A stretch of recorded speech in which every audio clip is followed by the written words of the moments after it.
नमस्कार विद्यार्थी मित्रो, आज आपण इयत्ता 10वीच्या इंग्रजी विषयातील युनिट 1 मधील टॉपिक 1.1 अ टीनेजर्स प्रेयर या पोएमचा वर्कशॉप पाहणार आहोत।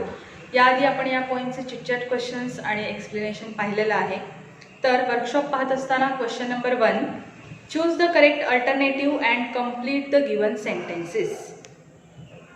A. According to the poet, dash dash are brought by each new day. ब्रॅकेटमध्ये आपल्याला वर्ड दिलेले आहेत आणि त्या ब्रॅकेटमधल्या वर्डपैकी जो योग्य पर्याय आहे तो आपल्याला लिहायचा आहे। According to the poet, new beginnings. According to the poet, new beginnings. New beginnings are brought by each new day, म्हणजे ए चा ऑप्शन आहे new beginnings. B, we must decide to take the road which leads to dash dash, great distress, great success. ह्याचं उत्तर आहे great success. Great success, great success. C बघा, the poet prays to the lord to help him stand for what is dash dash. ब्रॅकेटमध्ये word दिलेले आहेत might, right, आणि याचं उत्तर आहे right. So the poet prays to the lord to help him stand for what is right. इथे आपण लिहिणार आहोत right. D, the poet wants to see that his teenage years have been the dash dash years of his life.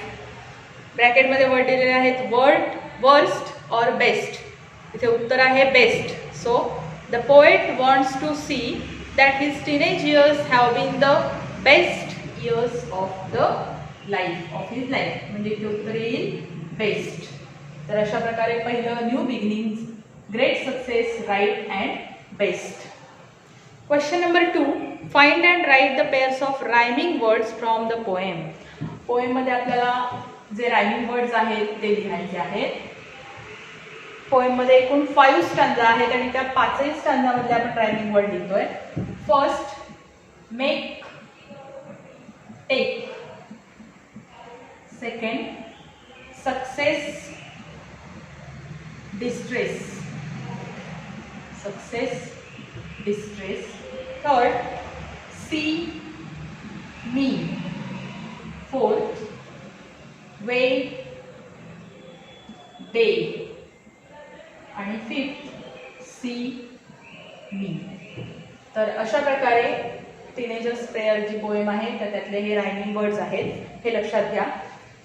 Question number 3, what is the rhyme scheme of the poem? Choose the correct one from the following options. खाली आपल्याला options दिलेले आहेत A B B, second बघा A B C D, third A B C B, आणि fourth A B बी ए। तर यापैकी third option जो आहे A B C B, A B C B ही rhyme scheme a teenager's prayer या पोएमची आहे। ए बी सी बी अशा प्रकारे। Question number 4, match the lines in column A with the figure of speech in column B. एका बाजूला आपल्याला lines दिलेल्या आहेत आणि दुसऱ्या बाजूला त्याचे फिगर ऑफ स्पीच दिलेले आहेत। तर त्या लाईनशी रिलेटेड कोणतं फिगर ऑफ स्पीच आहे ते आपल्याला लिहायचं आहे। First, decisions I must make. तर या लाईनचं फिगर ऑफ स्पीच आहे inversion. Inversion, decisions I must make, inversion. Second, please open up my eyes dear lord. तर त्याचा आहे apostrophe, apostrophe. Second. Third, travel down the darken road. त्याचा आहे alliteration, त्याचा आहे अलाइटरेशन, अलाइटरेशन। आणि fourth, I can choose to take the road of life. त्याचा आहे मेटाफर, मेटाफर। तर अशा प्रकारे आपण जे फिगर ऑफ स्पीच आहेत ते लिहिलेले आहेत। फर्स्ट बघा इन्व्हर्जन, दुसरं ॲपॉस्ट्रॉफी, तिसरं अलाइटरेशन आणि चौथं आहे metaphor.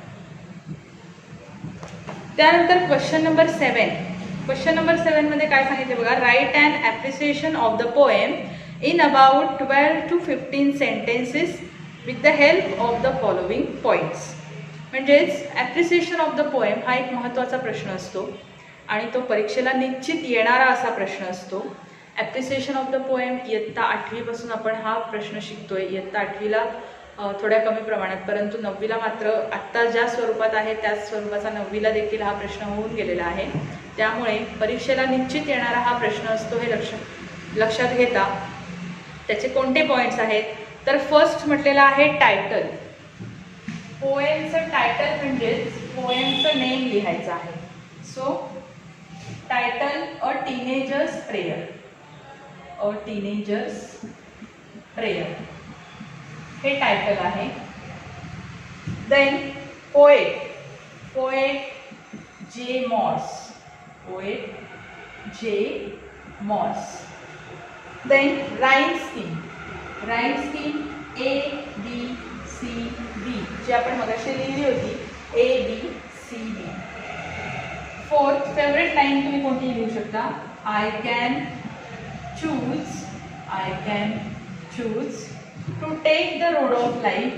To take the road of life. The road of life that leads to great success. That leads to great success. अशा प्रकारे कोणतीही आपण लाईन लिहू शकतो. थीम और सेंट्रल आइडिया. थीम और central idea. A teenager praise. A teenager praise God to lead him and show the way. God to lead him and show the way of success and positivity and in life. Positivity in life. अशा प्रकारे आपण theme किंवा कवितेची central idea लिहू शकतो. त्यानंतर special features म्हटलंय. Type of the poem, language, style, tune, implied meaning etcetera. मग स्पेशल फीचर्स लिहित असताना काय लिहिणार आहोत बघा. 5 पॉईंट्स आपले कंप्लीट झालेले आहेत. 6 पॉईंट चालू आहे. 6वा मुद्दा चालू आहे. Special features. This poem is a prayer. This poem is a prayer by a teenager.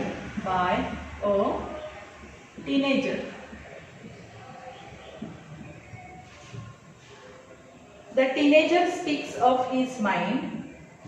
The teenager speaks of his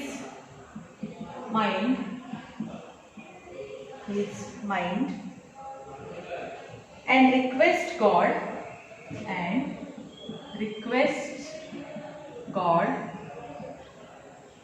to lead him